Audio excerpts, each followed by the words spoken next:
Son las 6 de la tarde y procedemos a iniciar la conferencia de esta tarde, que es continuación de la de ayer, porque luego lo veremos, están íntimamente unidas. Hoy trataremos sobre el Santo Sudario de Oviedo. Quería hacer un matiz tan solo, y es que las reliquias solamente tienen su efecto piadoso cuando se las ve con los ojos de la fe. Pero en cualquier caso siempre son objeto histórico. En algunos casos sorprendentes, ¿no? Incluso inexplicables, como pudimos ver ayer, ¿no? Como hicimos con las Sindone, nuestra aproximación al sudario de Oviedo se realiza desde una perspectiva científica, que trata de ser lo más rigurosa posible. La piedad, si es que se suscita, es un sentimiento que les corresponde a cada uno de ustedes. Lo que rotundamente les puedo afirmar es que, dada la íntima relación entre la Sábana Santa de Turín y el sudario de Oviedo, que se va a mostrar en la exposición de César Barta, que no haya colas de creyentes para contemplar esta reliquia solo se explica desde la profunda ignorancia incomprensible que de la misma se tiene. Cualquier cristiano que se sobrecoge ante la Sábana Santa debiera de experimentar un sentimiento similar ante el sudario de Oviedo. Y con esta pequeña introducción damos la bienvenida a todos los que estuvisteis ayer y también a los nuevos, ¿no?, que habéis podido hoy entrar. Y voy a hacer una presentación muy rápida para no cansar a los de ayer. El invitado, el especialista, el experto que hemos invitado a esta charla, a esta conferencia, es César Barta, que es físico especializado en el ámbito nuclear y en el campo nuclear y electrónico. Actualmente trabaja en el ámbito de la ciencia espacial, principalmente en la fabricación de componentes para satélites. Y casado, tiene 3 hijos, tiene 13 nietos, está orgulloso de ellos, me parece estupendo y yo lo pongo de manifiesto, ¿no?, para que así ejerza. Y además de estos trabajos, como es el de tener los hijos, atender a los nietos, su trabajo profesional, es investigador experto en la síndrome y en el sudario de Oviedo. Es miembro del Centro Español de Sindonología y miembro del Centro Internacional para los Estudios del Lienzo de Turín y, en concreto, en este centro internacional, miembro del Consejo Científico.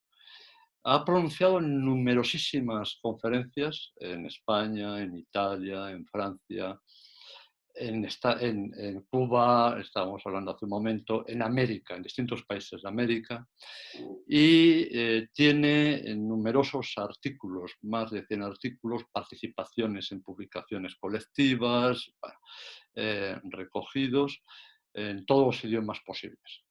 Sin más dilación, César, si te parece, tienes la palabra.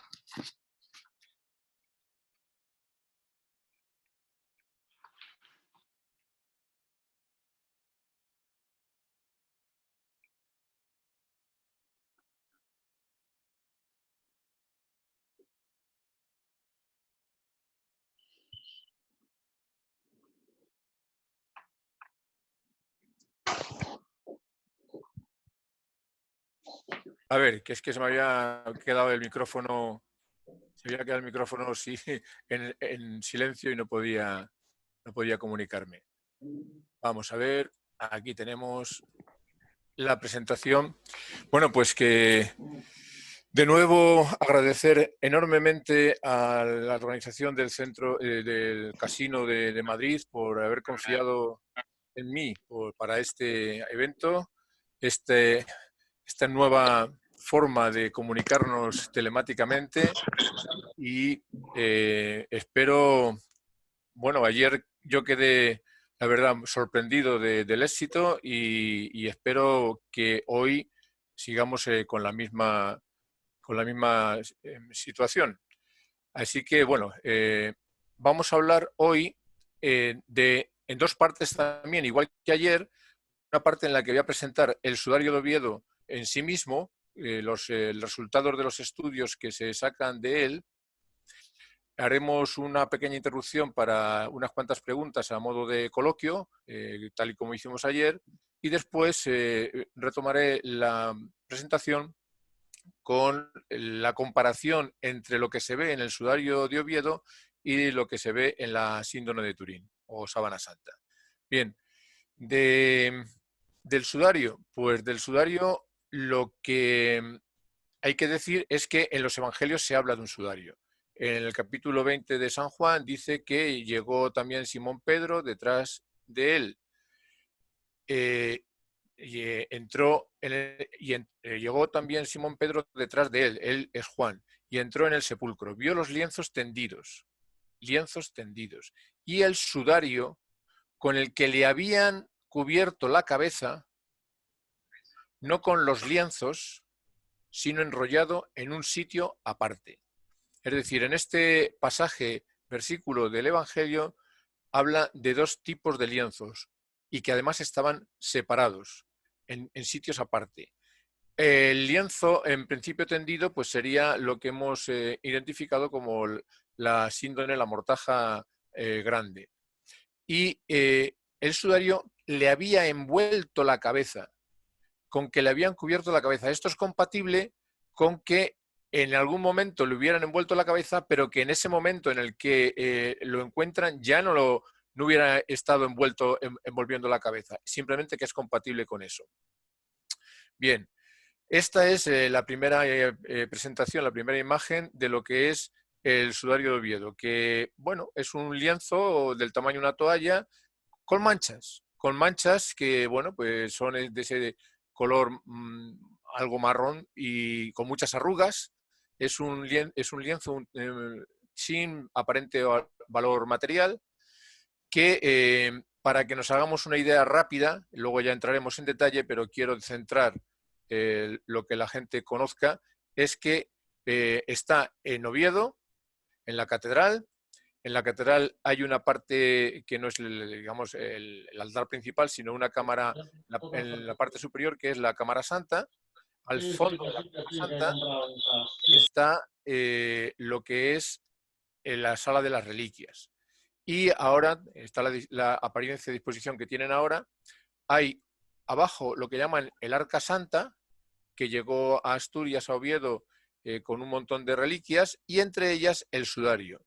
Y encima de ese Arca Santa está esto que sería el sudario. La gente que va y visita la Cámara Santa diría, he visto el sudario. Bueno, pues hay que decirle que un poco decepcionantemente lo que está viendo aquí es una reproducción de muy alta calidad, pero una reproducción. Porque en realidad el sudario se conserva a resguardo de la luz en posición algo tumbada para eliminar tensiones por gravedad, y solamente se puede observar en momentos especiales cuando se retira, se saca el facsímil que tiene delante o se le saca. 2 veces al año, a diferencia de lo que es la sábana de Turín, 2 veces al año se expone a los fieles para su veneración. Y esta es la manera en que se expone recientemente, y que aprovecho para ya dar una idea del tamaño que tiene en comparación con las personas, ¿no? Es como una toalla un poco grande, pero del tamaño de una toalla. Y que tiene estas manchas, aquí como 2 manchas que ya llamaré manchas simétricas. Aquí unas manchas que están en una esquina y que no tienen su equivalente simétrico. Vale, vamos a hablar primero de la utilización, después de el resumen de los estudios científicos que se han realizado con este sudario, y por fin lo que creo que es más llamativo, de los estudios forenses han determinado una secuencia del cadáver al cual envolvió la cabeza, la secuencia de la muerte y el entierro, que eso yo creo que es muy ilustrativo para todos. Bien, pues la primera imagen que tengamos que tener es que envolvió la cabeza de un cadáver que estaba en posición vertical. Esta es la imagen básica para que nos vayamos centrando.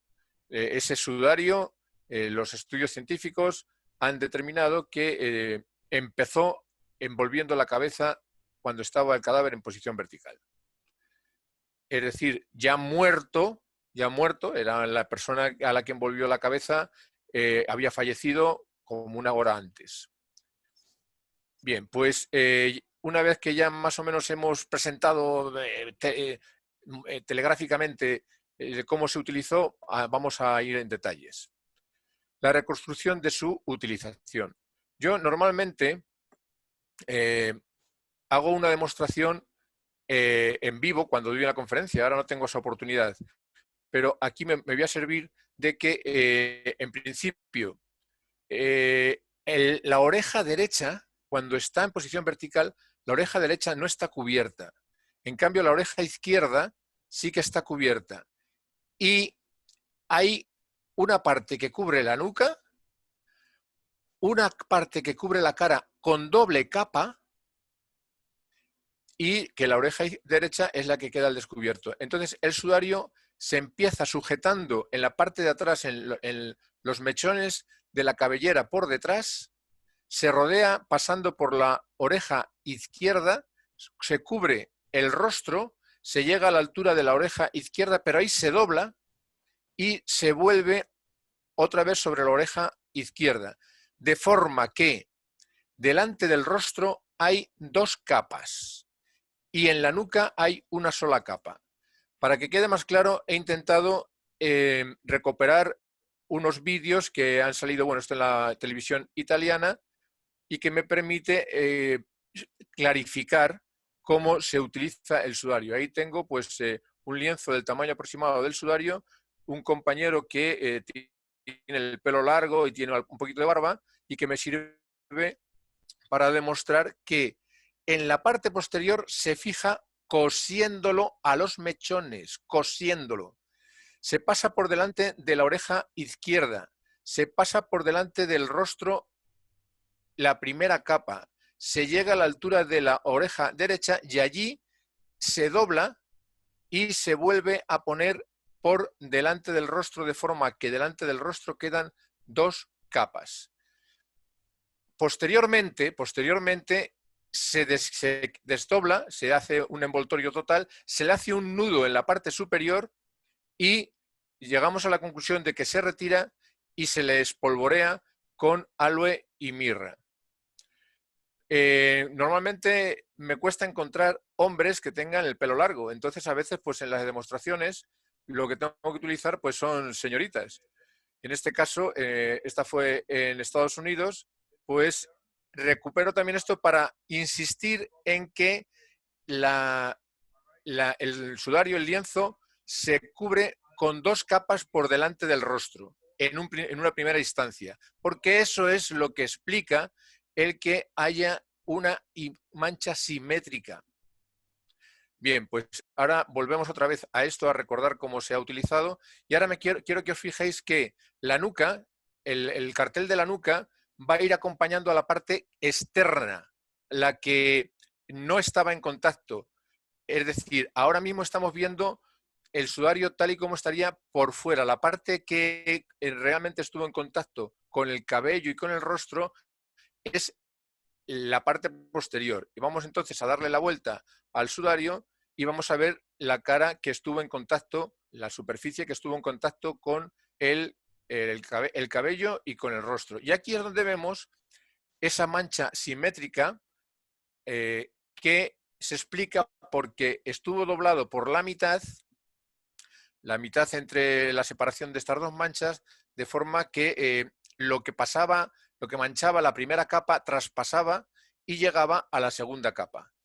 Es difícil a veces entenderlo, estoy intentando hacerlo de la manera más didáctica posible para entenderlo. Y ahora vamos a lo que probablemente ha sorprendido a todo el mundo, y es que ha dicho que se cosió al mechón posterior. Bueno, pues eso esta parte de aquí es la que cubría la nuca. Esa nuca está actualmente todavía con los agujeritos de la aguja que pasó a ambos lados de un mechón y que, bueno, pues las heridas que vemos aquí, las manchas de las heridas de elementos punzantes que vemos aquí que corresponden a la nuca, nos dice que esto estaba cosido a un mechón apelmazado de del difunto. Y estas líneas son la línea de puntadas. Es decir, todo esto estuvo con hilos que sujetaba ese sudario para que estuviese de alguna manera estático, sujeto, estable sobre el cadáver. Y aún lo vemos más claro en esta imagen en la que, aparte de los agujeros de la aguja, todavía quedó un hilo, todavía se conserva en el siglo XX un hilo del utilizado para cubrir y coser este sudario al difunto. Es decir, esto es más o menos lo que con una de mis hijas reproduje. Hubo una serie de puntadas que se sujetaban a un mechón posterior. Y después se ajusta, se tensa el sudario de forma que se aprieta contra la nariz, mantiene algo el perfil ya de la curvatura de los ojos, de la nariz, de los labios, y llega al otro lado de la cara, pero se vuelve y se sujeta en el lado derecho, en el lado de la oreja derecha, se sujeta también con algunas punzadas, con algo de costura, y se vuelve al lado derecho, al lado izquierdo, perdón. Volvemos a insistir en que esta es la configuración para entenderlo. Se sujeta en la nuca, se pasa por delante con 2 capas y se vuelve. Bien, pues ahora ya tenemos aquí lo que es la nuca y el rostro. Esta es la parte del rostro que estuvo en contacto con el rostro del difunto, esta es la parte del lienzo que estuvo en contacto con la nuca. Y aquí vemos cómo esa mancha principal, ya vemos cómo encajaría en el rostro de un hombre, esa mancha principal es la que da lugar a que esa capa esté en contacto. Esta es la parte de la nuca que rodearía por ahí, esta sería la mancha que estaría en contacto y la otra mancha que acabamos de ver, esta de aquí sería la que ha traspasado desde la primera. Esta es lo que hemos hablado de una primera posición en la que no se llega a cubrir la oreja derecha, pero posteriormente, como se ha visto en el vídeo, después de haber estado aproximadamente 1 hora cubriendo con 2 capas por delante, se despliega, se rodea totalmente la cabeza y se le hace un nudo en la parte alta y se deja como una capucha. Pensamos que finalmente esa capucha se retira y se espolvorea con los polvos que luego veremos con un sucedáneo de aloe y mirra. O no, con aloe y un sucedáneo de mirra. Perdón. Bueno, pues esto es un poco la reconstrucción de cómo se utilizó y ahora vamos a ver el análisis de la tela, los estudios que se han hecho sobre la misma. Bueno, pues el tamaño que tiene es de unas 53 centímetros de altura. Se han hecho también fotografías al trasluz, como veíamos ayer de la sábana de Turín, en el que esto que tiene bastante más sangre que la sábana de Turín, porque se utilizó antes. La hipótesis es que se utiliza antes, cuando todavía el cadáver está en la cruz o está colgado verticalmente, y la cantidad de sangre que recoge, sobre todo a nivel de nariz y boca, es mucho más profusa. Y también hay bastante cantidad de sangre en la parte posterior de la nuca. Aparte de estas manchas que también tiene sangre pues, por doquier. Y hacen sombra, como es sustancia añadida al lienzo, la sangre, pues hace la sombra cuando se pone al trasluz. Se ha hecho también por ultravioleta, se ha hecho por infrarrojo. En el infrarrojo simplemente hacer notar que desaparece algunas de las manchas que se veían bien al visible y en ultravioleta, como estas que rodean la parte principal, tienen un comportamiento igual que la mancha esta que había aquí, que llamamos mancha de mariposa, en la parte baja de la cabellera. Ese es un dato que es interesante. Aquí, en cambio, en luz visible, pues se ve esa mancha que se comporta pues, como estas de aquí. Y luego, pues con una luz rasante, se ven todas las arrugas que ha tenido. Se ve, esta es la arruga central, que es la que marca la simetría entre las 2 manchas centrales. Se han hecho observaciones al microscopio electrónico de barrido. Ahí se veía, por ejemplo, como decía ayer, que un hilo, esto es un hilo, y todos estos son las fibrillas vegetales del lino que enrolladas forman un hilo en un centenar. Esto es uno de los agujeros de la costura. Por aquí entró la aguja y por aquí salió. Veis que esto es un cráter que entra y esto es un cráter que sale. Estos agujeritos que vemos aquí también están en la zona de la barba. Luego no solamente se cosió a la parte de la nuca, sino también se sujetó por la parte de la barba. Aquí vemos cómo se observa el sudario en la propia catedral al microscopio. Esto puede representar algo típico de España, 1 trabajando y 5 mirando. Bien, aquí algunos hilos que se recogen para llevarlos al laboratorio. También se aspira para recoger el polen, ese polen que Max Fried estudió y que encontró, bueno, este es un pequeño resumen, no entro mucho en él, que encontró pólenes de plantas que se dan frecuentemente en Palestina, igual que en la síndone.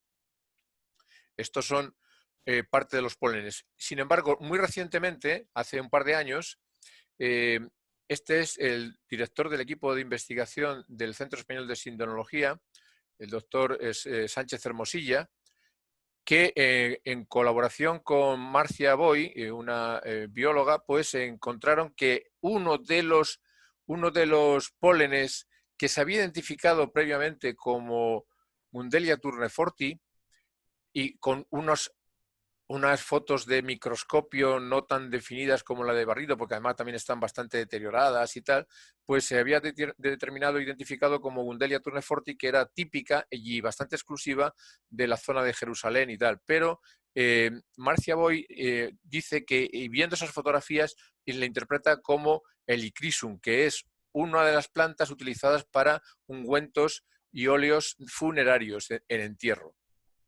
Vale.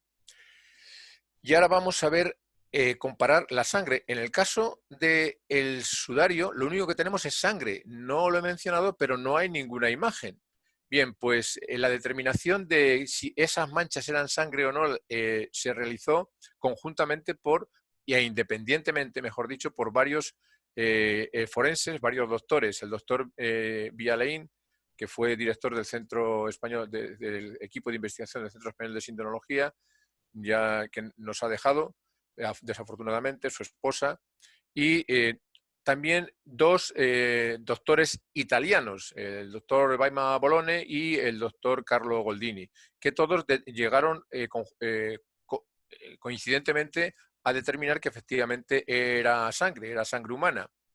Y bueno, pues aquí vemos cómo los hilos en algunas partes están absolutamente completos de sangre, ¿no? Y esa sangre pues era del grupo AB, del grupo AB. Es un tipo de sangre, un grupo sanguíneo que es uno de los menos abundantes en la humanidad. Quiero decir también aquí, aprovecho para decir que uno de los errores que se dice es que es el más abundante en la raza judía. Esto no es cierto. Los judíos, como cualquier otra raza humana, pues tiene una distribución muy parecida de grupos sanguíneos como el resto de la humanidad. Lo que pasa es que el grupo AB es ligeramente más abundante en porcentaje que en otras razas. Y aquí vemos, he querido detenerme un poco en este coágulo de sangre completa en un hilo que permite extraer los glóbulos rojos. O sea, estos son fotografías del microscopio electrónico de barrido de glóbulos rojos extraídos del sudario de Oviedo. Puede ser que estemos contemplando un glóbulo rojo de Jesucristo, gracias a la tecnología del siglo XX-XXI. Y ahora vamos con esta parte que decía que a mí me parece que es de lo más interesante, que es la secuencia de muerte y entierro. Bueno, pues esta parte de la nuca nos dice que hay una marca identificada por el doctor Sánchez Hermosilla que podría ser compatible con la señal del flagrum romano. Evidentemente en la parte alta, en la cabeza, apenas no hubo latigazos, pero esto que estaba justo sobre la espalda pues coincide bastante bien con la marca del flagrum, esos dos bolitas que veíamos ayer. Y que podrían indicarnos que este sudario también ha estado sobre un reo que ha sufrido la flagelación y la crucifixión, con lo cual pues ya estamos hablando de la exclusividad de ese reo, que no podría en el derecho romano sufrir dos penas por un delito. De la nuca también hemos hablado de, de estas señales que aparte de lo que es los agujeros de las agujas, nos mantienen los regueros, las señales de la sangre que salió de heridas de elementos puntiagudos o punzantes, que corresponden perfectamente con una corona de espinas. Para determinar la formación, la secuencia de las manchas centrales, las manchas del rostro, el doctor Villalain y su equipo pues simuló muchas concentraciones y muchos tiempos de poner una mancha sobre otra y llegó pues a este tipo de determinaciones que le daban como resultado una buena aproximación a lo que se ve en el sudario. Entonces él con su equipo llegó a esta secuencia que es que primero el cadáver está en posición vertical con la cabeza ligeramente inclinada y en esa parte, en esa primera fase, por nariz y boca sale una mezcla de edema pulmonar y de sangre que cae desde la nariz y la comisura de los labios hacia la barbilla. Se forma toda esta parte de la nariz y boca, se forma y van cayendo reguerillos que no tienen una caída ahora mismo vertical conforme a los lados principales del sudario, sino que tienen cierta inclinación, lo cual nos hace pensar en esa pequeña inclinación. La nariz está aquí y está un poquito inclinado esto, luego la gravedad estaba en este sentido. Entonces, la cabeza estaba ligeramente inclinada y se estaba formando toda la mancha inferior. Pero para explicar que también tenga sangre o esa mezcla de edema pulmonar y sangre en la frente, es necesario que el cadáver estuviese un tiempo boca abajo con la frente más baja que la nariz y la boca. Por tanto, de lo que se deduce del análisis forense del sudario de Oviedo es que el cadáver estuvo durante un tiempo boca abajo tendido en el suelo. Y ahí es donde por gravedad el fluido llega por la cúspide de la nariz hacia el entrecejo y al llegar a la frente se ensancha. Esta es la parte, esto que vemos aquí es la parte que se forma cuando está tendido boca abajo y con la cabeza inclinada de nuevo hacia más adelante. Resumo las conclusiones del estudio científico. El sudario de Oviedo es un lino digamos, una confección muy sencilla en tafetán, torsión Z, en esto coincide con la síndrome de Turín, que tiene polen de la región mediterránea y probablemente uno de los pólenes es utilizado para ritos funerarios. Los pliegues nos indican que el paño fue doblado y anudado, es decir, ¿por qué decimos que tuvo que le anudaron al final? Porque mantiene actualmente unas arrugas en una esquina que confluyen y que responden a haber tenido en algún momento un nudo hecho. Tiene una contaminación que ha sufrido a lo largo de los siglos, pues de cera, por haber sido utilizado en liturgias. Tiene lápiz labial, probablemente alguna personalidad femenina le dieron permiso para besar el lienzo. Tiene quemaduras, tiene pintura de plata, tiene la marca de una lata de pintura de minio que utilizarían para adornar, para reparar el marco sobre el que rodeaba, en el que estaba puesto el sudario. Esto nos indica lo que yo a veces he notado cuando hablamos, visitamos las iglesias y vemos las reliquias, que a veces se le da más importancia al relicario que a la reliquia.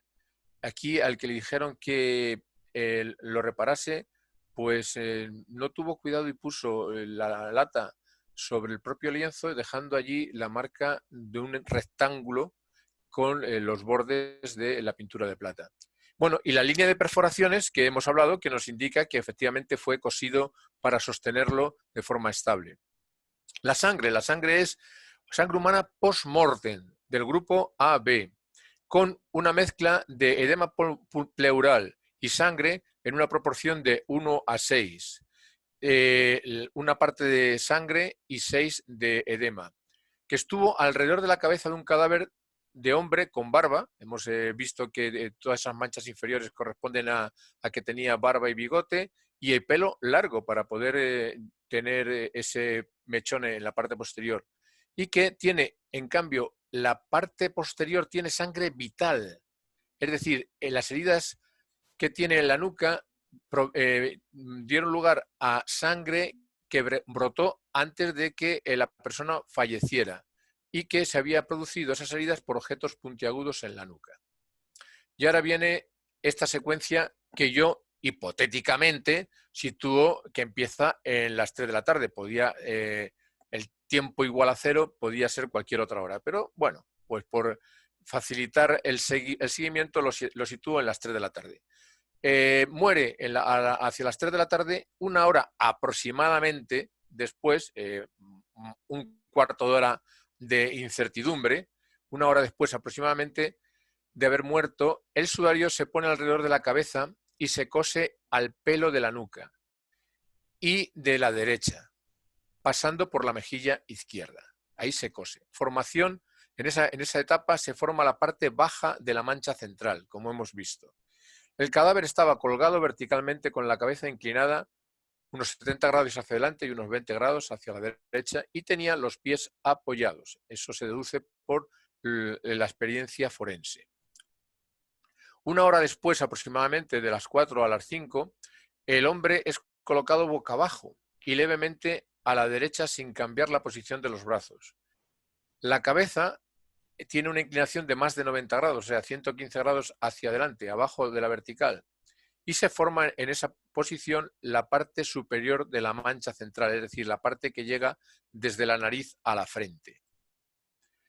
Una hora después, hacia las 6, ese cadáver, ya digo que con esa incertidumbre de ese cuarto de hora, se remueve el cadáver, o sea, ya las últimas manchas, las que llegan al lienzo al final, se ve que salen más a borbotones, que no es un fluir suave. Entonces se concluye que es que se está trasladando, se está moviendo al cadáver y se nota la huella de una mano que intenta taponar la hemorragia que sale por la nariz. Ese líquido mezcla de edema y sangre que salía por nariz y boca, parece que quieren que no salga tanta.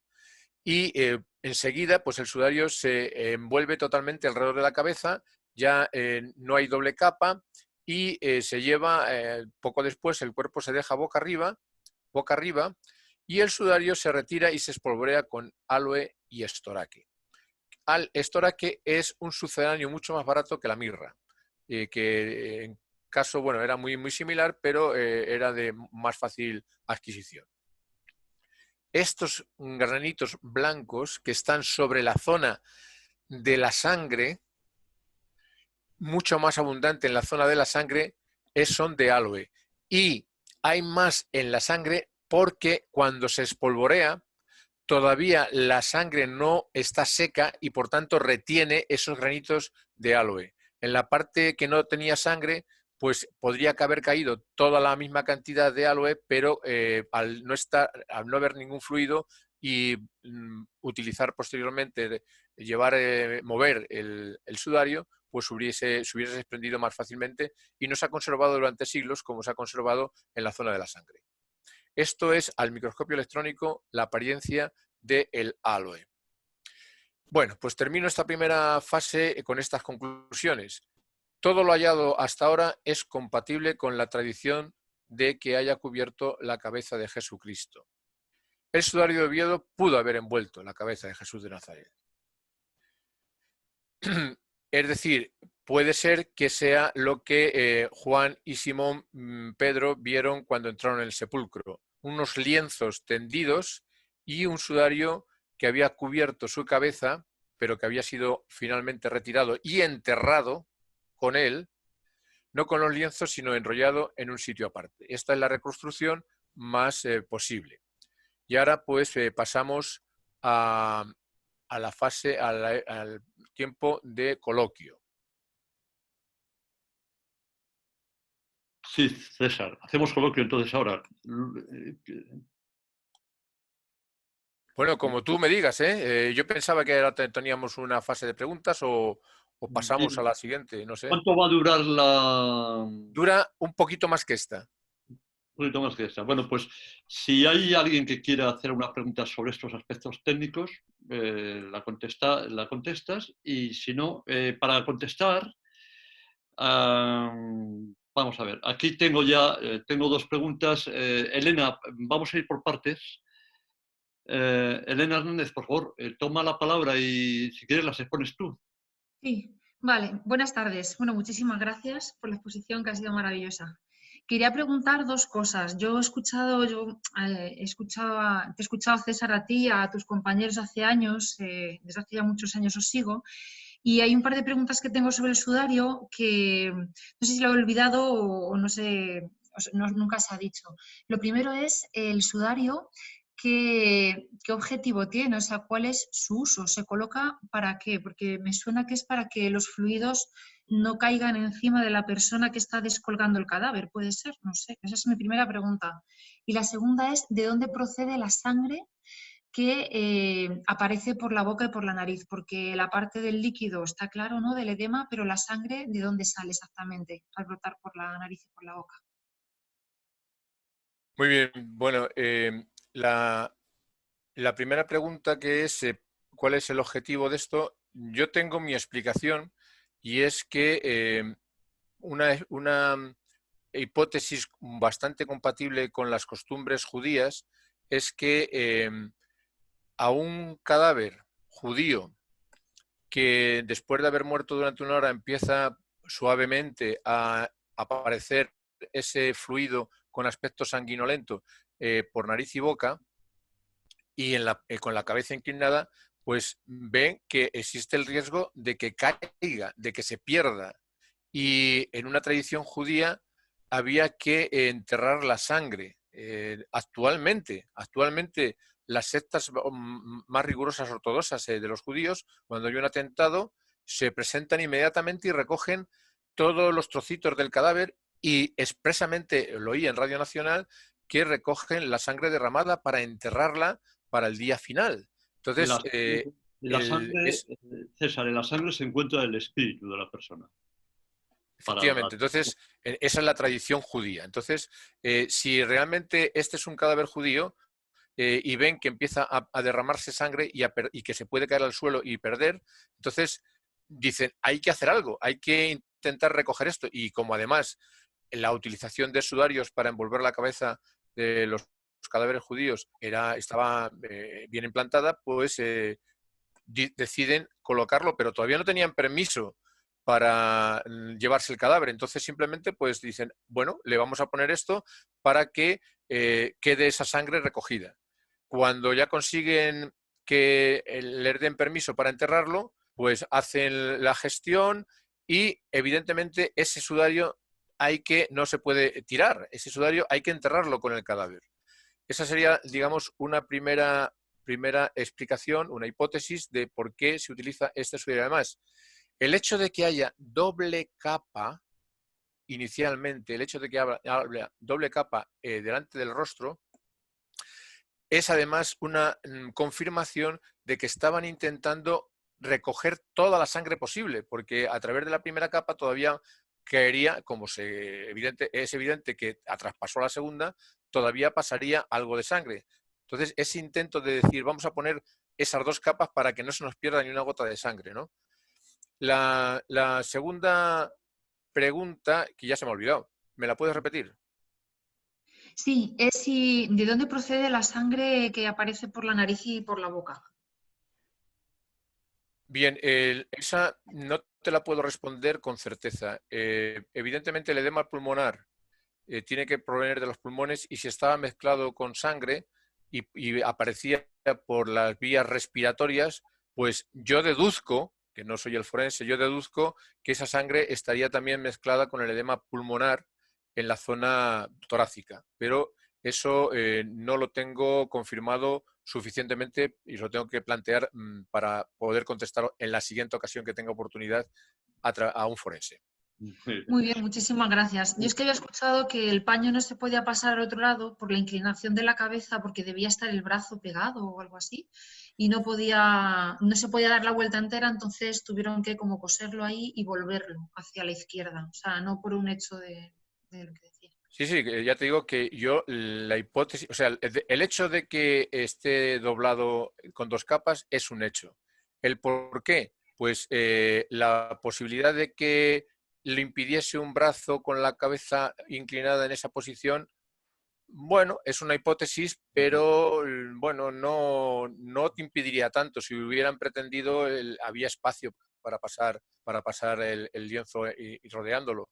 De todas las maneras, la hipótesis que yo apunto es también posible e incluso, pues, en mi opinión, más verosímil. Muy bien, muchísimas gracias. Tomás González, no sé si quieres hacer la pregunta o quieres que la haga yo. Hazla tú. Tomás. Sí, buenas tardes. Muchísimas gracias por dar la oportunidad. Esta viene en relación con la siguiente pregunta que hace Jesús Ruiz. Es sobre si se ha hecho datación de algún método, el carbono 14 o algún método similar para saber la edad del sudanio. Gracias. Sí, vamos a ver. He obviado la parte histórica para no prolongar el tema.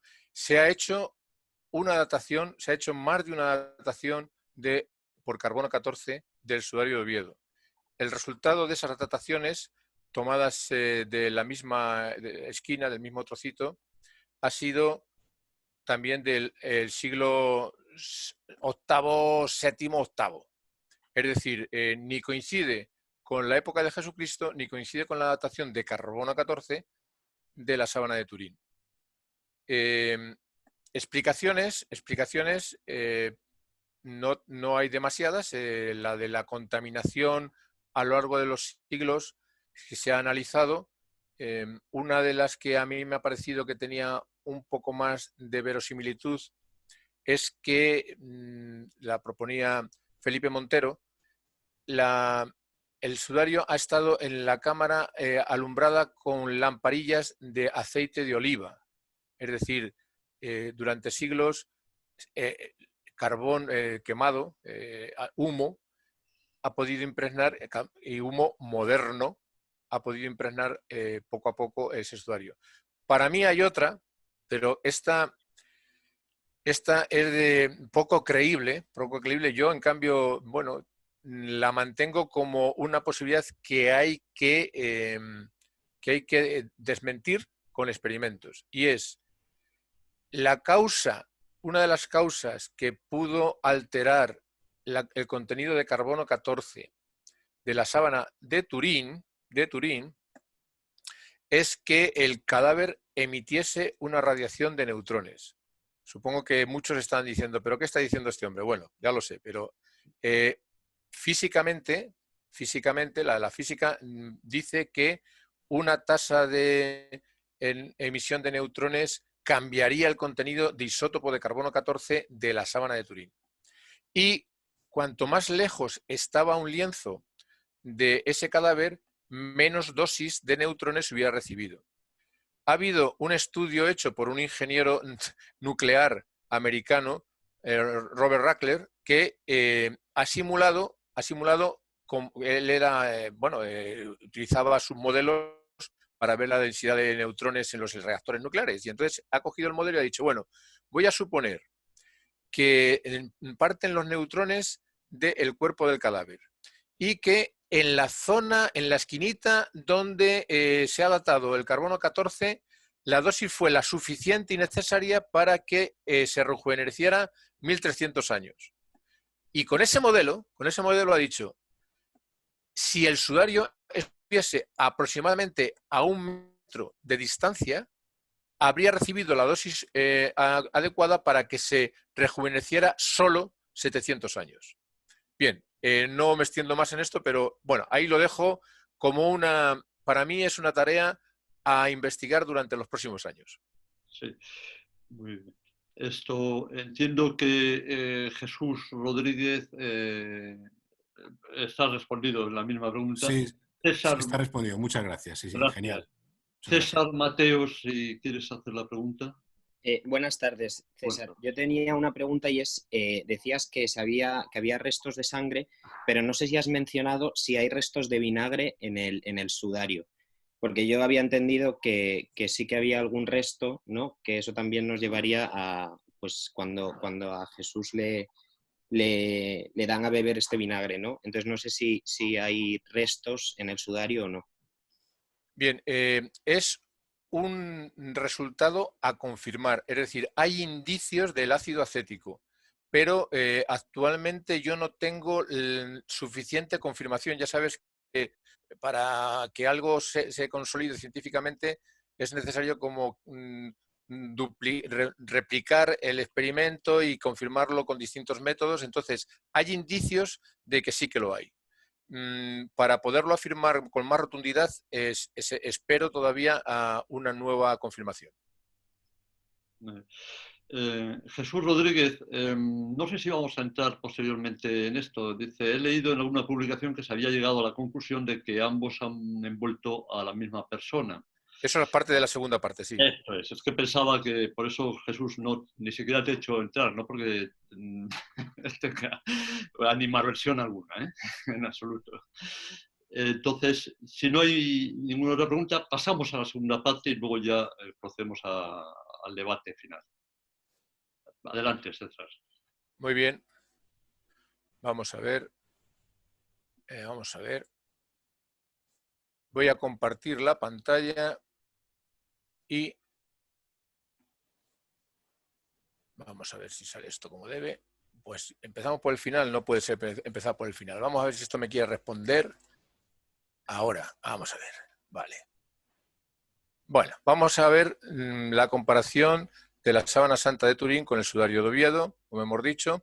Bueno, prácticamente todos los que están hoy estarían ayer, pero por si acaso alguno no consiguió entrar ayer y ha podido entrar hoy, pues simplemente recordar lo que ya decíamos ayer, que la sábana de Turín tenía una imagen enigmática de un hombre completo por delante y por detrás, imagen frontal y dorsal, que tenía el efecto de negatividad, y que sobre esa imagen pues había manchas de sangre, y que bueno, eso era suficientemente grande como para cubrir a ese hombre por delante y por detrás. Y que esta era, digamos, la imagen positiva y negativa de ese rostro, la parte tal y como se ve al natural, esa invertida en cuanto a las luces, y que se veían los regueros de sangre, que se había confirmado que era sangre, y además sangre, como decía ayer, del grupo AB. El sudario lo acabamos de ver, se ha utilizado sobre un cadáver en posición vertical. Vamos entonces con la comparación. Y partimos de los textos de los evangelios también, porque estamos intentando ver si la tradición de que ambas reliquias son del mismo personaje de Jesucristo tienen verosimilitud o se pueden desmentir. Sobre la sábana, en el Evangelio de Marcos dice que José, quien comprando una sábana lo descolgó de la cruz, lo envolvió en la sábana y lo puso en un sepulcro que estaba excavado en roca. Y en Juan, lo que ya hemos visto en la presentación anterior, pues que posteriormente Juan nos informa de que había unos lienzos por un lado y un sudario por otro que había envuelto su cabeza y que estaba enrollado en lugar aparte. Es decir, cuando van en la noche del Viernes Santo, cierran el sepulcro, cierran la entrada y dejan el cadáver envuelto en una sábana, en mi opinión, suavemente, no ajustadamente, y un sudario pues cerca de la cabeza. y cuando vuelven el domingo por la mañana se encuentran que solamente están los lienzos tendidos y el sudario donde lo habían dejado. Vamos a ver, la tradición dice que ambas son reliquias de Cristo. ¿Qué tipo de muerte nos indica la síndone? Vimos que un crucificado sin ninguna duda. ¿Qué muerte indica el sudario? Pues en posición vertical, lo cual reduce mucho las formas de morir. Se puede morir crucificado en posición vertical. Se puede morir empalado, pero entonces no hay fluido por nariz y boca suavemente porque el cuerpo se destroza todos los miembros internos y no puede darse ese tipo de muerte suave. Y no está ahorcado porque si hubiera muerto ahorcado en posición vertical, precisamente la estrangulación del cuello hubiera evitado que hubiese salido ese fluido por nariz y boca desde los pulmones. Luego nos queda, entre las pocas posibilidades, el que realmente el sudario de Oviedo se hubiera puesto sobre un crucificado. Y ahora quiero resaltar el hecho de que para comparar una y otra tenemos que comparar la zona de la síndone de la cabeza. Es decir, y además, como el sudario de Oviedo no tiene imagen, pues vamos a intentar comparar la sangre de la cabeza de la síndone de Turín con la sangre que aparece en el sudario de Oviedo. Vemos ya que de forma general, pues ambos lienzos han envuelto a un varón, entre otras cosas porque tenía barba y bigote. Y bueno, pues la forma y tamaño de la nariz también coinciden. Al principio decía, bueno, la nariz, todo el mundo tiene una nariz. No. Hay diferencias en longitud de la nariz bastante notables de 1 centímetro más entre unas personas y otras. Vamos a ver vamos a ir detallando las coincidencias de estos 4 conceptos, de la sangre, de la parte del rostro, de la nuca y de los mechones o coleta. Comparación de la sangre. Pues, como he dicho, ambas sangres son del grupo AB, que es uno de los menos frecuentes en la humanidad. Esto significa que si en una sala hubiese 1000 personas, y, mejor dicho, 2000 personas, y cogiéramos aleatoriamente a parejas, de 2 en 2, y preguntásemos cuál es el grupo sanguíneo de las 2 personas, solamente en una de esas 1000 parejas aparecería que los 2 son del grupo AB. Esto es lo que quiere decir, y lo he descrito, creo, didácticamente, lo que significa una probabilidad entre 1000. El rostro. Esto es repetir lo que ya hemos visto antes, y ahora quiero que os fijéis que la nuca está en la parte externa. He puesto el cartel de nuca en la parte externa, la que no estuvo en contacto con el sudario. De forma que nos permite ver digamos, la parte que daba hacia afuera una primera imagen no tan detallada, pero que es muy ilustrativa de cuál es la coincidencia. Ese es el rostro de la sábana superpuesto sobre las manchas del sudario. Aquí vemos la frente con la mancha de la frente, aquí vemos la nariz con la mancha de la nariz y aquí vemos la boca, la mancha de la boca. La mancha de la boca y de la nariz en la boca. Esto es una primera aproximación muy somera de cómo coinciden manchas y imagen del rostro de Turín. Pero ahora, para poder hacer un análisis más detallado, lo primero que hay que hacer es, como estamos trabajando con fotografías, asegurarnos de que estamos trabajando en la misma escala. Es decir, porque la sábana santa es mucho más grande que el sudario y con las fotografías podemos jugar para intentar cuadrar las cosas, pues que el sudario tuviese la dimensión que nos interesase. Lo primero que hay que hacer rigurosamente es respetar las escalas. Bueno, pues a la misma escala, estas son el rostro de la síndone en negativo y las manchas del sudario tal y como se ven. Lo primero que quiero hacer notar es que estos regueritos de sangre son los que tendrían que verse de alguna manera también en el sudario. Como lo que quiero ver en la síndone es la sangre, voy a buscar las observaciones que se han hecho en la síndone de Turín para intentar resaltar o destacar la sangre. Vimos que la imagen no traspasaba, la imagen enigmática no traspasaba el lienzo, en la cara oculta, la que no estaba en contacto con el cadáver, mantiene la sangre traspasa, es un fluido y lo moja, pero lo que es la imagen prácticamente desaparece, con lo cual esta es una fotografía que empieza a resaltar la imagen, empieza a resaltar la sangre. Al trasluz también veíamos que la imagen desaparecía y que lo que se veía era la sangre. Lo que pasa que desgraciadamente la foto en la parte del rostro, pues el foco estaba justo en la frente y nos impide ver esa zona de la frente con nitidez la sangre. Pero bueno, el resto vemos que también en la zona de la nariz, del bigote, de la barba, hay densidad de sangre. Y aquí alguna mancha más nítida. Esto es la superposición del trasluz y del revés. Ya vamos viendo cómo vamos notando que la sangre en la síndrome de Turín tiene una configuración geométrica bastante parecida. Y esto es un estudio ya informático.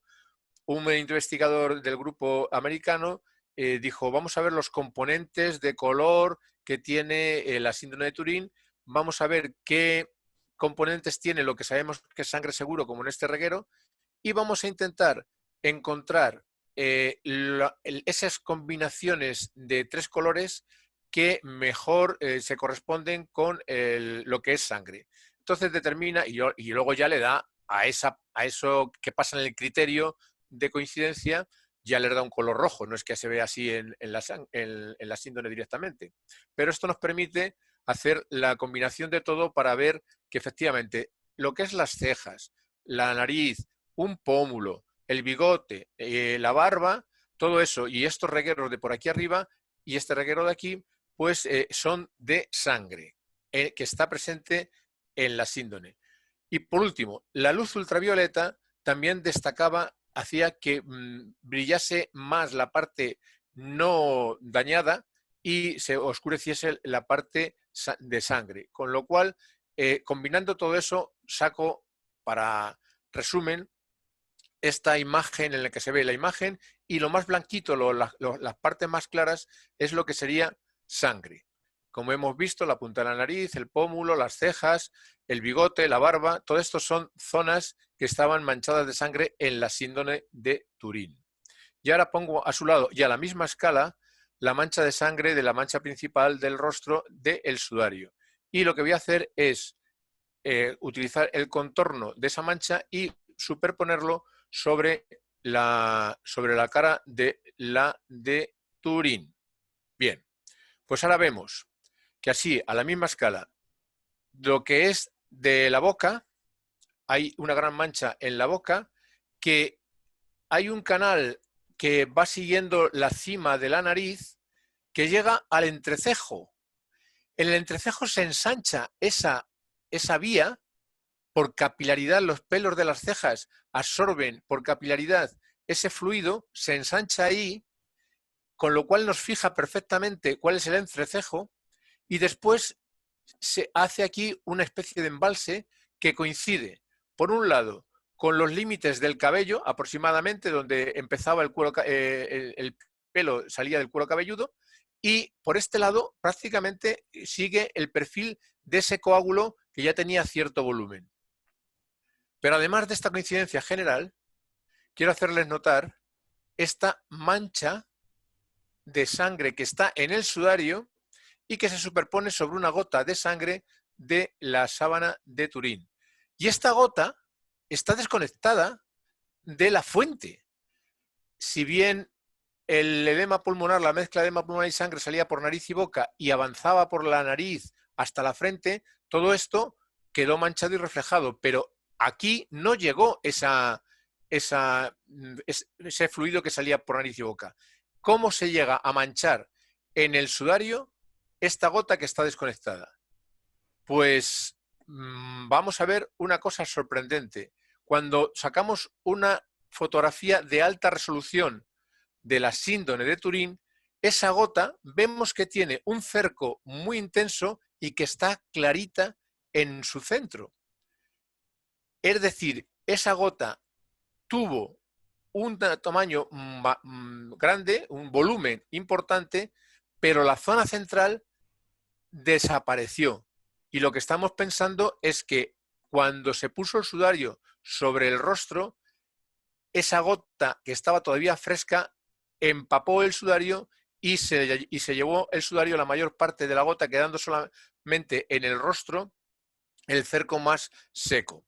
Es decir, la sangre que falta en esta gota es la que está en el sudario de Oviedo. Esta gota es la misma que la que hay en la mancha del sudario de Oviedo. Pues ahí se queda. Más coincidencias del rostro. Esta ha sido un artículo, una investigación que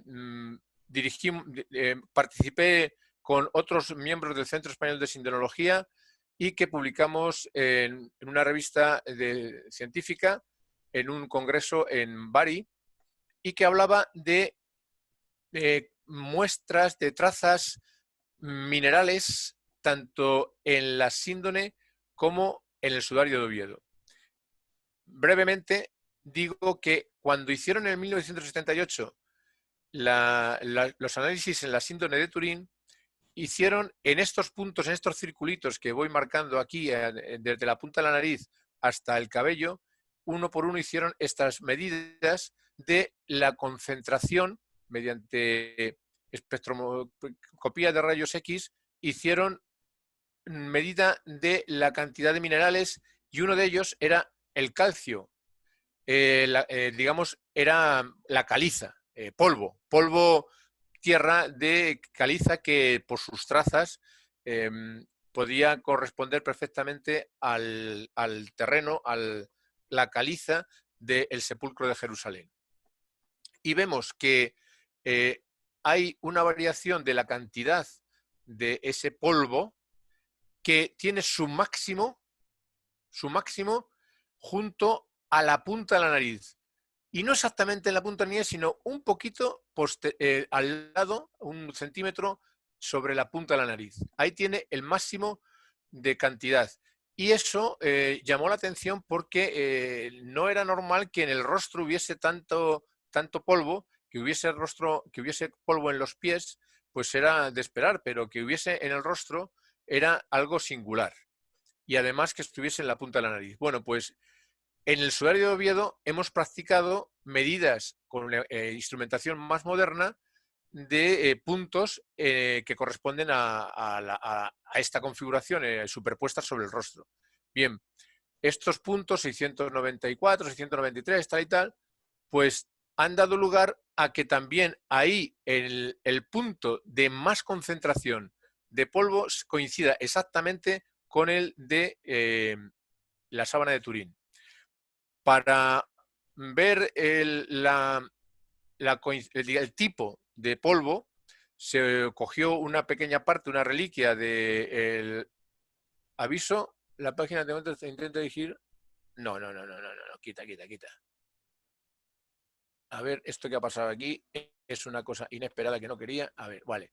De aquí se sacó una pequeña reliquia y se analizó sus componentes, sus trazas, y de la Catedral de Oviedo se midieron directamente con el instrumento las trazas de las piedras de la catedral.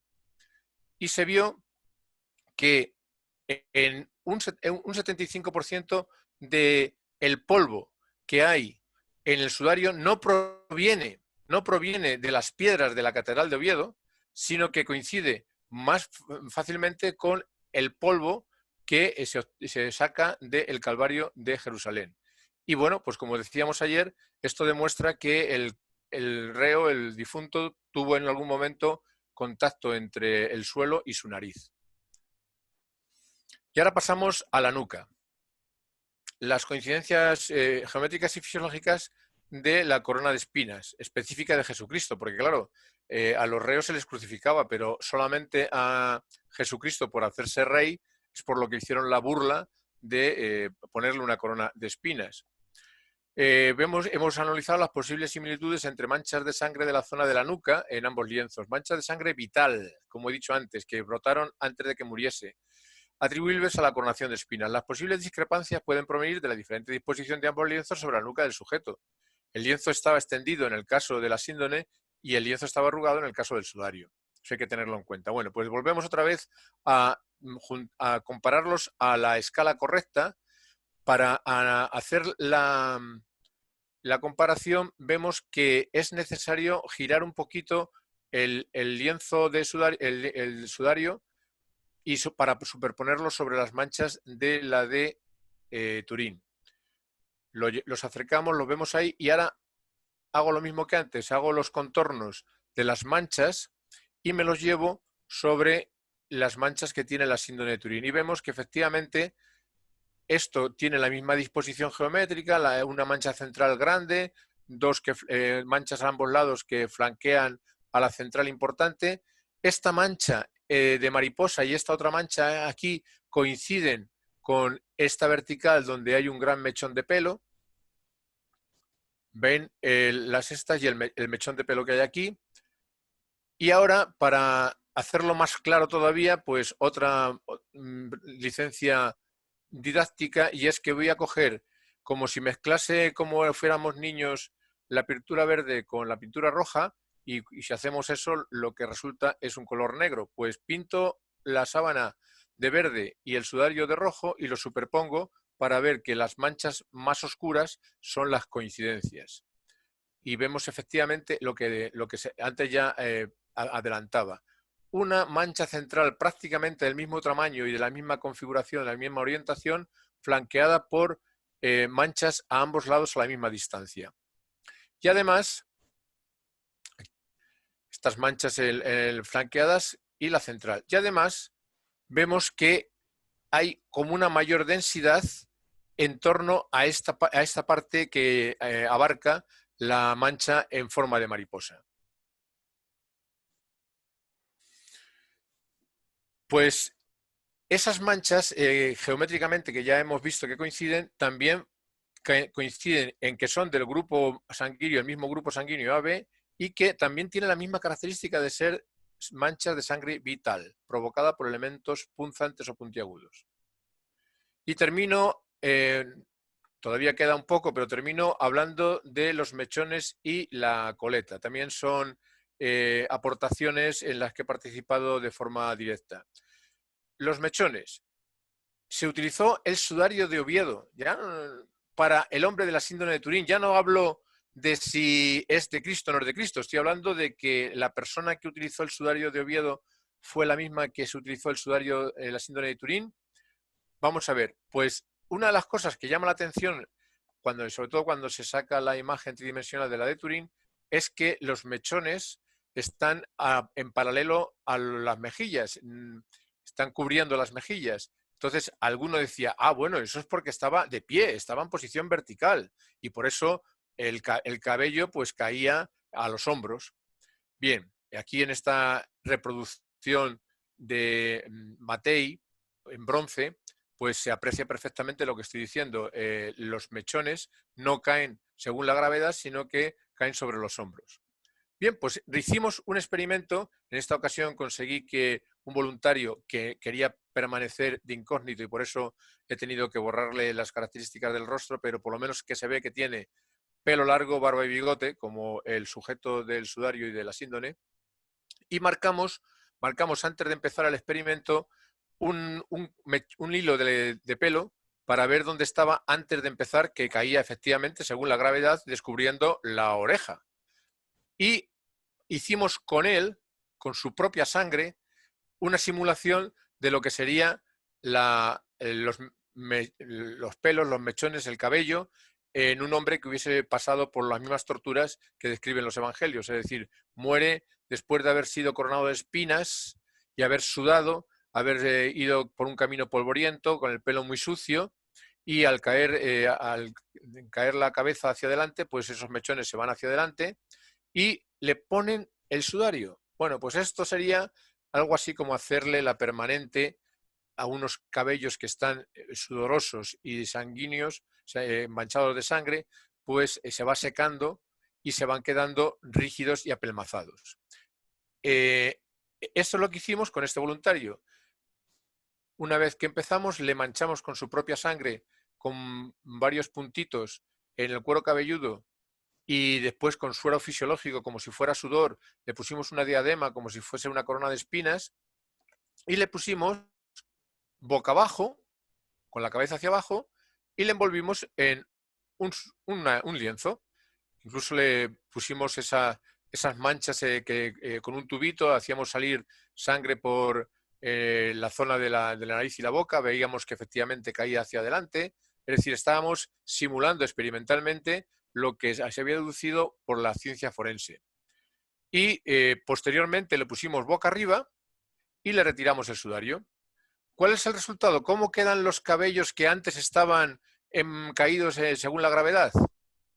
Pues ahora le cubren la oreja, el mechón que habíamos marcado va paralelo a la mejilla, solamente al final es cuando cae, los mechones llegan a posarse sobre los hombros, tal y como aparece en la síndrome de Turín y en esta escultura que lo reproduce.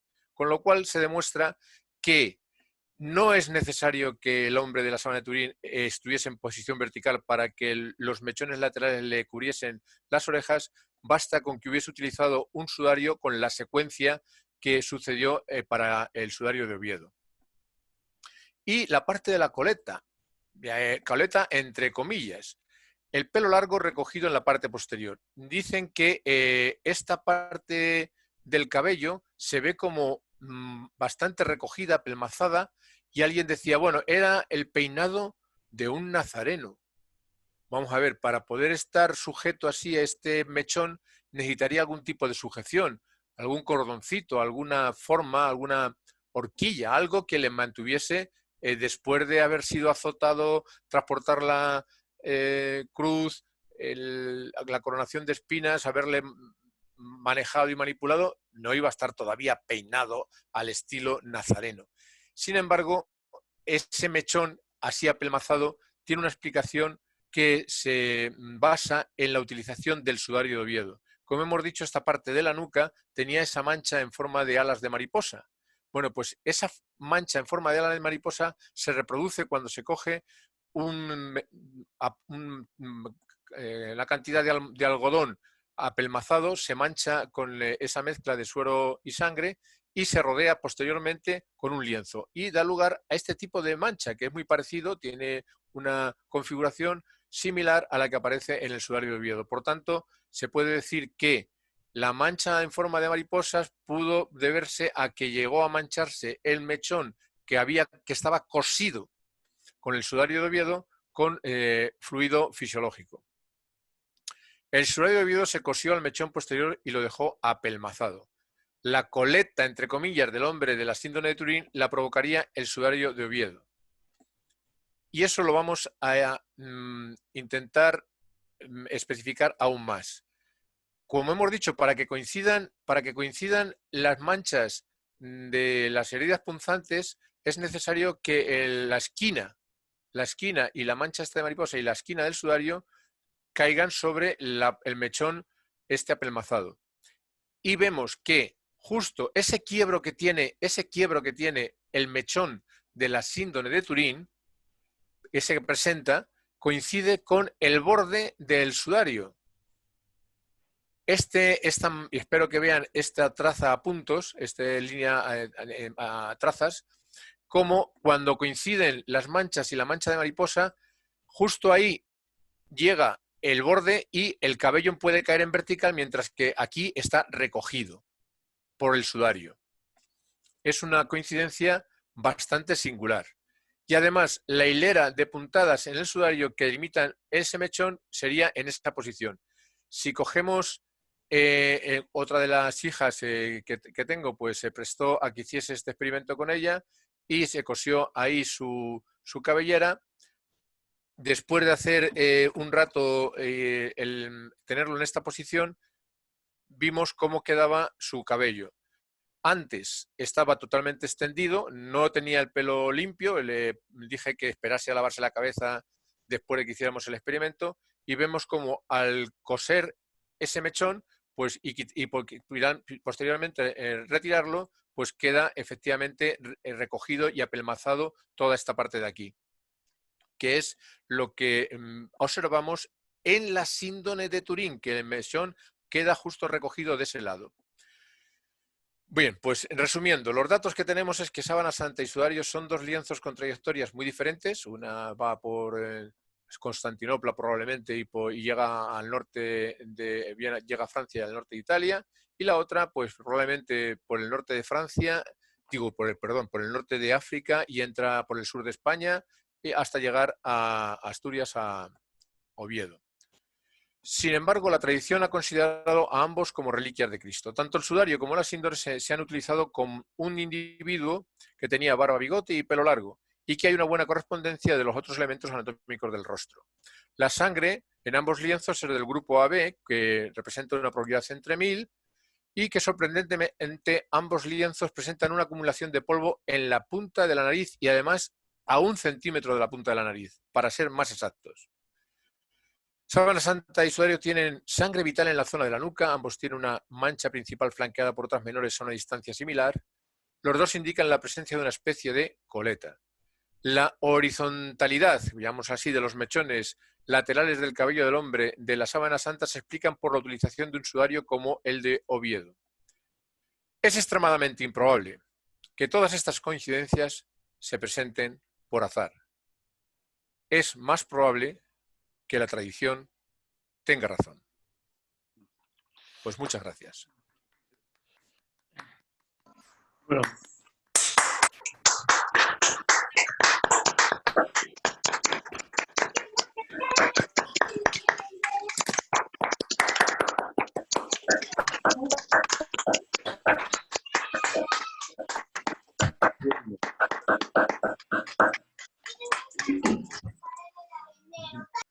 Muy bien, vamos a ver, ahora podemos ir al turno de preguntas. Yo tengo una, pero no quiero hacerla para no quitarle a... Perdón, ahora, que me oye ahora, ¿verdad? Ahora sí. Bien, vamos a entrar en el turno de preguntas y si os parece, o bien me levantáis, alzáis la mano, que hay levantar la mano, donde pone participantes, o bien me decís que queréis intervenir a través del chat. Si veo que se tarda mucho, yo te hago ya una... Sí, no, Laura. Laura, adelante. Dale a tu... Buenas tardes. Buenas tardes, ¿me oís? Te oímos muy bien. Ah, vale, fenomenal. Pues ayer estuvo usted hablando sobre la importancia que tenía los dobleces en la sábana, ¿no? Entonces, gracias a esa simetría, pues se podía conseguir la deducción de que había un fragmento que se había... Bueno, pues todo lo que usted nos estuvo explicando ayer. En el sudario también hay doblez, porque claro, el tema que dice Juan, el cuarto evangelio sobre el enrollamiento, tiene una carga teológica. Entonces, realmente hay una doblez cuidadosa o bien es un paño que está, no sé, pues si usted está de acuerdo en esa tradición, en esa tradición judía que habla de la simbología que tiene, o el simbolismo que tiene el sudario en su colocación primaria, en la doblez. Bueno, las dobleces, arrugas que tiene el sudario, la información fundamental que nos dan es esa arruga que marca la simetría de las dos zonas, de las dos manchas centrales. Luego las arrugas que tiene en una esquina debido a ese nudo, que además indica que probablemente era de algo más de dimensión, algo más de tamaño, que fue recortado. En este caso el sudario no tiene orillo, como decía ayer, era parte de un lienzo más grande. Y luego tiene muchas arrugas, dobleces de cómo ha sido conservado. Pero cómo ha sido conservado a lo mejor ya cuando estaba dentro del Arca Santa. Es decir, tiene las típicas dobleces de haberlo plegado por la mitad, por la cuarta parte y otra vez en sentido perpendicular para guardarlo pues más o menos en un cuadradito, en un rectángulo. De que si se utilizó en la tradición judía como he presentado, mi hipótesis es que una vez que se formó con él la capucha y con su nudo correspondiente, se descosió, se retiró del cadáver y se dejó en lugar aparte sin más manipulación. Esa es mi opinión. Muchas gracias. Vamos a ver, tengo aquí a Javier López, que ha levantado la mano, y luego Javier Alonso, si quieres intervenir, o leo yo lo que me comentas. Javier López, por favor, ¿puedes abrir tu micrófono? Hola, buenas tardes. Buenas tardes. Pues, felicidades por pues sobre todo por el trabajo tan enorme, tan intensísimo que han hecho de investigación y con tantísimos experimentos, ¿no? Y por la exposición, por supuesto. Yo quería preguntar, aclarar un poco más, porque al final tenemos muchas coincidencias entre ambas prendas, pero yo pierdo un poco el proceso de, o sea, ¿qué es lo que se hizo con Jesucristo? Primero, pues contar un poco o unir en un proceso todo el proceso de enterramiento. Es decir, primero, entiendo que primero comprueban que se muere, después le pone el sudario. ¿Cuándo le quitan el sudario y le ponen el...? Sí, contar un poco vamos a ver, la secuencia que yo sostengo, digamos, coincido no 100% con el resto de investigadores, pero sí con la mayoría. La secuencia es aproximadamente la que he contado. El cadáver muere en la cruz, Jesucristo, vamos a decir, muere en la cruz y permanece en la cruz sin más, pues del orden de 1 hora. Empieza a haber problemas de que fluyen esos líquidos y se le cubre, estando en la cruz, con el sudario, en este momento todavía con doble capa por delante. Se permanece en esa situación vertical también pues 40, 50, 1 hora, y ya se le desciende de la cruz, se le deja boca abajo, por lo menos, no sé si pasa por una posición boca arriba, pero finalmente se le deposita durante un largo tiempo, también del orden de 1 hora o poco menos, boca abajo, se le deja así. Finalmente se le traslada muy probablemente boca abajo y se le deposita, según la sábana de Turín, se le deposita boca arriba. Antes de cubrirle con la sábana, antes de cubrirle con la parte que cubre la parte frontal del cadáver con la sábana, se le retira el sudario. El sudario queda fuera del envoltorio y con las sustancias que tenían allí, pues tanto la sábana como el sudario se rocían, bueno, pues para evitar también la descomposición y los olores. Y así se queda cubierto el cadáver, para mí, suavemente, es decir, de forma provisional, quizá porque llegaba el sábado a la tarde del viernes y empezaba el sábado al atardecer y no tenían tiempo de más, dijeron, lo cubrimos, cogieron las 2 esquinas de la sábana, lo pusieron a la altura, cubrieron todo el cuerpo, lo dejaron a la altura de los pies suavemente, sin ajustar nada, y dijeron, ya volveremos pasado mañana. Y así se quedó, rodaron la piedra y quedó pues el cadáver cubierto, no se veía por la sábana, y el sudario algo retirado, algunos centímetros del cuerpo. Por tanto, perdón, cuando nosotros pensamos en la piedad de Miguel Ángel, tendríamos que pensar en que Cristo estaba rodeado de sudario, tenía puesto el sudario. Claro, sí, la piedad de Miguel Ángel, bueno, Piadosa. Yo no la he visto en las reliquias de la sábana y del sudario. Yo entiendo que en algún momento el cadáver estuvo boca arriba antes de que se le quitase el sudario, porque mi hipótesis es que la mancha de mariposa le llega desde nariz y boca cuando está boca arriba, es decir, rodeando la mejilla derecha acaba saliendo por la parte baja de la nuca y manchando el lienzo que todavía tiene. Esa posición con el sudario, evidentemente con el sudario, boca arriba, sería una de las posibilidades de que hubiera estado esa piedad. Pero claro, yo creo que la piedad tiene un origen absolutamente artístico y no sé si está basado, quizá José puede decirnos mejor si coincide con las posibilidades de la cultura judía. No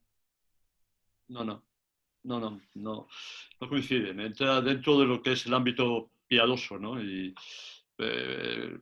la Virgen acogería en su corazón a Cristo de aquella manera y esa se expresa físicamente, ¿no? Pero no se corresponde en absoluto, ¿no? Entonces, tiene poca explicación, ¿no?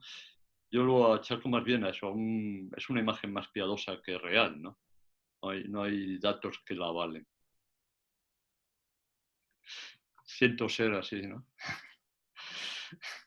No sé si con esto... vamos a ver, tenemos a otra pregunta y es Javier Alonso. No sé si quieres hacerla directamente. ¿Sí? Bueno, Javier Alonso... Muy buenas tardes. Sí, esto es. Sí, buenas tardes. ¿Es cierto que se han encontrado restos de saliva en la zona del ojo?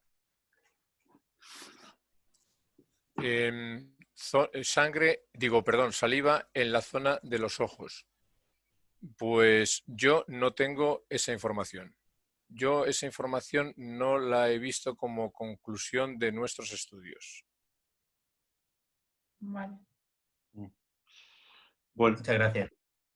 Jesús Ruiz. Sí, buenas tardes. Mi pregunta era, he leído en algunos artículos que en la síndone se ven restos de sangre diferenciada entre arterial y venosa. ¿Qué hay de esto? ¿Podría explicarlo un poco? Muchas gracias. Bien, eso también se sale un poco de mi especialidad. Es una pregunta que puede estar mejor contestada por los miembros de forenses, pero lo único que la sangre post-mortem, eso sí, post-mortem, sí se distingue de la que era vital. Entonces, por la forma de coagular, de cómo ha quedado marcada, hay bastante consenso en que la herida del costado es sangre post-mortem, mientras que otras heridas pues son vitales. Pero si es arterial o venosa, sí que he visto, pero no he llegado a una conclusión demasiado clara, de que médicos rebaten el que sea posible distinguir esos dos tipos de sangre una vez que ya ha quedado en el lienzo. Pero no puedo contestar de manera cierta a esa pregunta. Vale, muchas gracias. Sí, Laura, no sé, haces un comentario, pero no sé si querías participar. No, sencillamente cuando has comentado lo de la Virgen en relación a la posición de la piedra del ángel, evidentemente, si seguimos la tradición judía, esa postura no es la adecuada, ni mucho menos, ¿no? Claro, por la impureza. Ni la tocar la sangre, simplemente era por añadir. Sí. Muchas gracias, Laura. No quería yo entrar en este matiz, pero efectivamente es el tema de la impureza y demás, ¿no? Muchas gracias. iPhone, tienes una pregunta, pero has levantado la mano. ¿Sí? Mano levantada, iPhone, ¿no? Bueno, ¿sí? No. Mientras, César, no ha salido un tema que me parece que puede ser interesante. Las nuevas técnicas. ¿Hay sangre en condiciones aceptables, tanto en el sudario como en la síndone, para aplicar el ADN, las pruebas de ADN? A ver, esto sí que es una pregunta bastante frecuente. El ADN se degrada con el tiempo. El ADN, yo he mostrado un glóbulo rojo, pero el ADN está en el glóbulo blanco. Entonces, de conseguirse ADN de la sangre, que además en los lienzos hay contaminación biológica de muchas personas que la han manipulado. Bueno, hemos hablado de que en el sudario hay manchas de carmín de haberla besado, nada menos, ¿no? Entonces, bueno, pues habría que ir a manchas de sangre que son sangre muy antigua, muy degradada y quizá alterada. Y luego ver si en la sábana de Turín también hay algún tipo de sangre suficiente.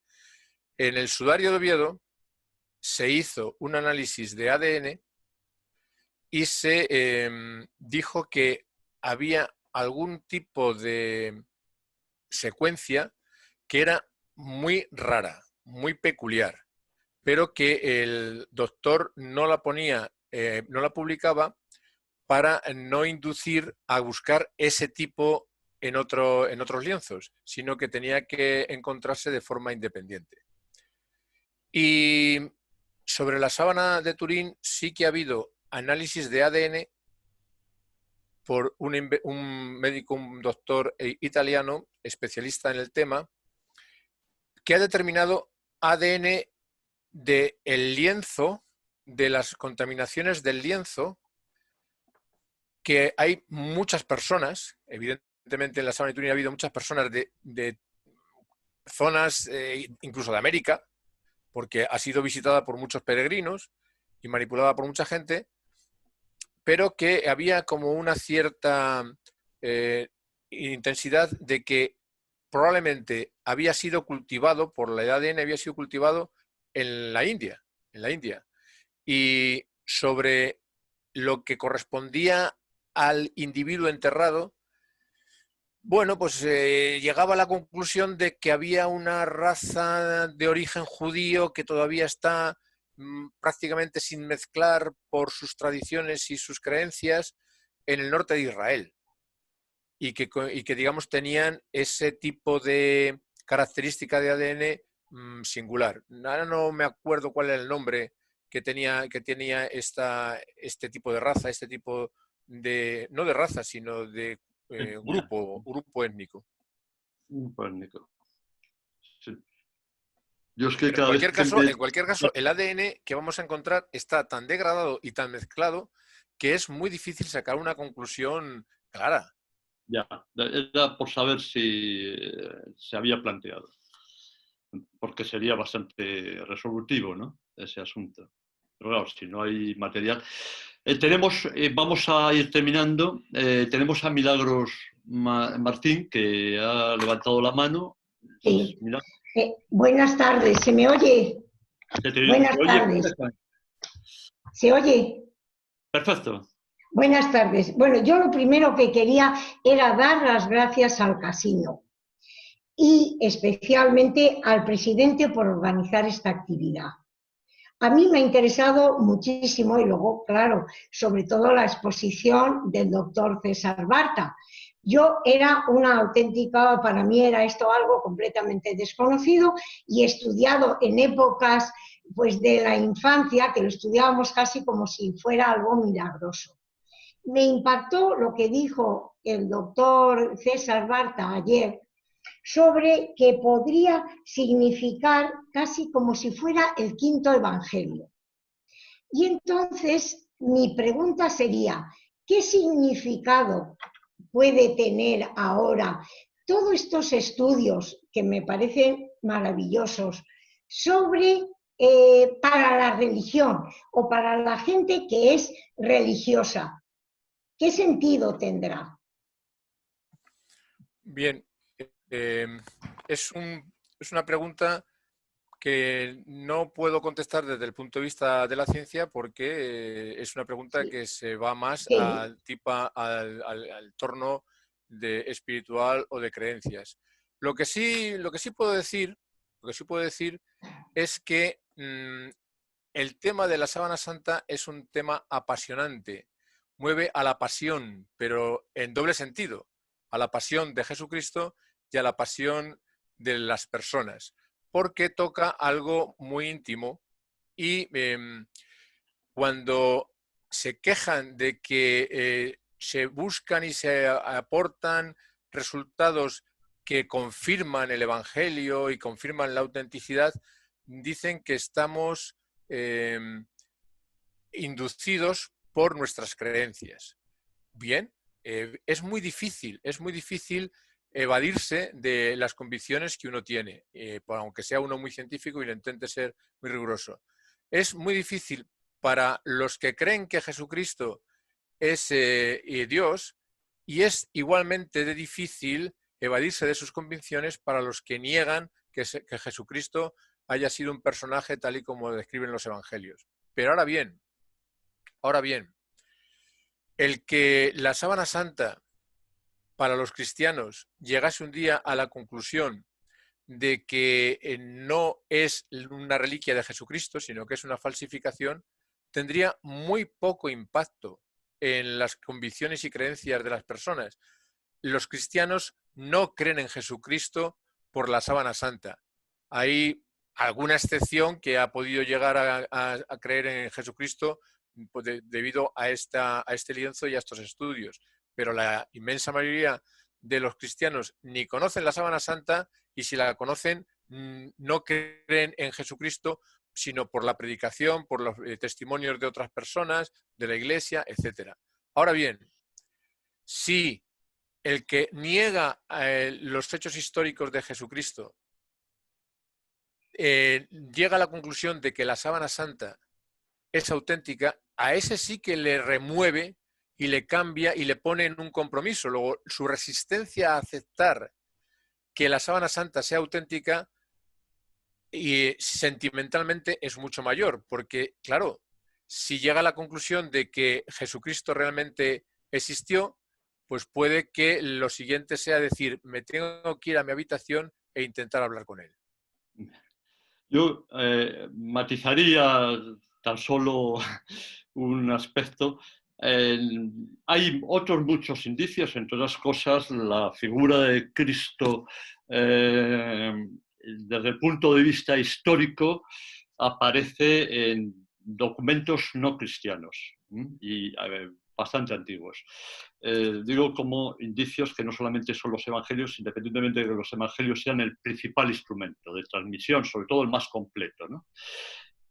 Pero a este respecto, yo ayer comenté unas palabras de San Juan Pablo II con motivo de un acto que tuvo lugar en la Catedral de Turín el 24 de mayo de 1998, en el cual fue, entre otras cosas, no sé si fue una extensión de la Sábana Santa en el 98, 1998. En el 97 se había producido un incendio, que se salvó, las síndones se salvó, consiguieron sacarla a los bomberos, una situación muy emocionante. Y dice, entre otras cosas, ¿no?, en su homilía, porque era la celebración de la palabra, dice, exactamente, dice, dado que no se trata de una materia de fe, la Iglesia no tiene competencias específicas para pronunciarse sobre esas cuestiones.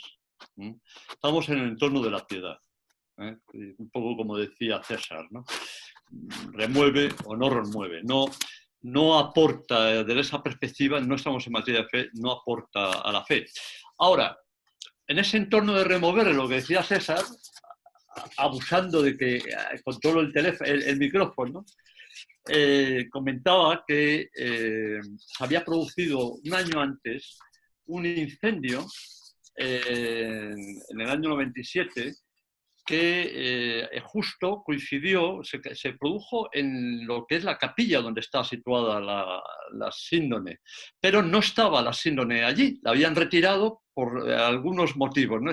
Algo estaban haciendo con ella, ¿no? Y la habían retirado. Entonces fueron los bomberos, esto fue de madrugada, a eso de la 1 de la madrugada, fueron los bomberos de Turín, respondieron a la alarma y entonces no había llegado todavía el fuego a la zona que estaba la síndone, pero corría el riesgo de que llegara, y de hecho ya se estaban produciendo algunos desplomes de la techumbre, ¿no? Y entonces, cuando llegan a la sábana, hay un bombero que se llama, tiene nombre y está identificado, Mario Trematore, que era un sindicalista italiano, hombre agnóstico, que se lanza a la síndone.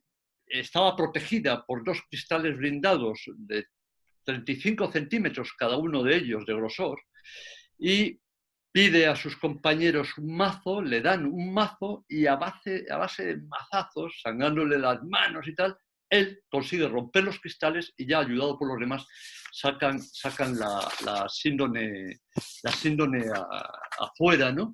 Bueno, la gente estaba afuera, aplauden y demás, ¿no? Y a este hombre, que era un hombre conocido, ¿no? Como hombre de izquierdas, además era sindicalista, ¿no?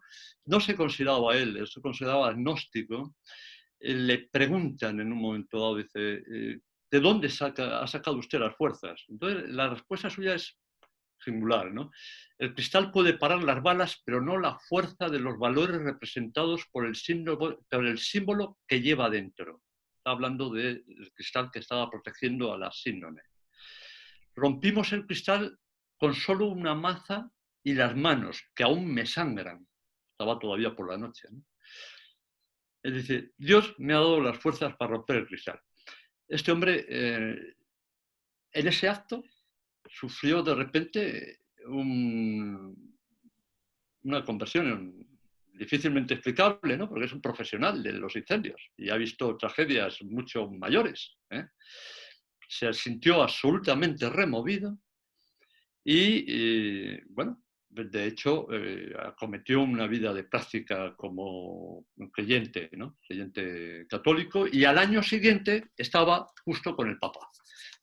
Cuando fue el Papa, allí fue uno de los invitados porque había sido un poco el protagonista de ese tema, ¿no? Y es un hombre que se sintió removido y se convirtió. Es decir, la síndone no aporta nada desde el punto de vista, comillas, de la fe,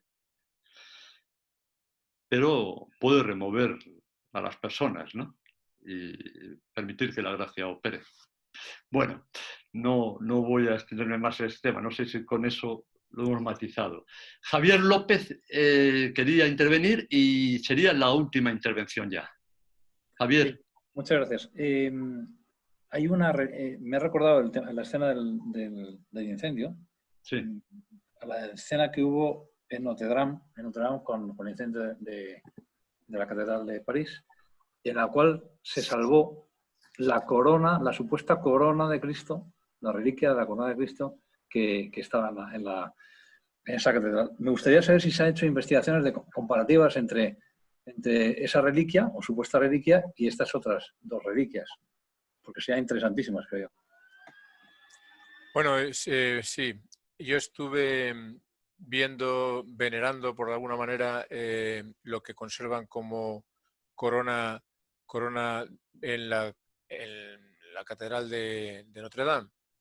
La apariencia que tiene es simplemente de un cordón. Es que es, bueno, cuando lo ves por primera vez dices, esto no tiene pinta de corona de espinas. Podría haber sido, o sea, y sin embargo,